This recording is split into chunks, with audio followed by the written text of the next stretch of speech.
பழனியிலே சந்நியாசி தணிகையிலே சம்சாரி உன் கணக்கு புரியலையே முருகா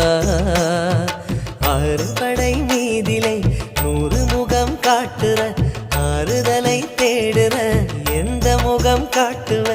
அறியாம தவிக்கிறேனே முருகா இந்த பாவி கேட்பதென்ன தவறா ஆறு படை முருகனுக்கு அரோகரா நாங்க ஆறுதல தேடுகிறோம் அரோகரா கந்தவேலு குமரவேலு அரோகரா உன கண்டு வந்தா நிம்மதிதான் அரோகரா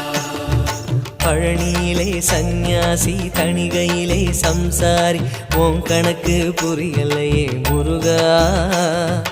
உன் கணக்கு புரியலையே முருகா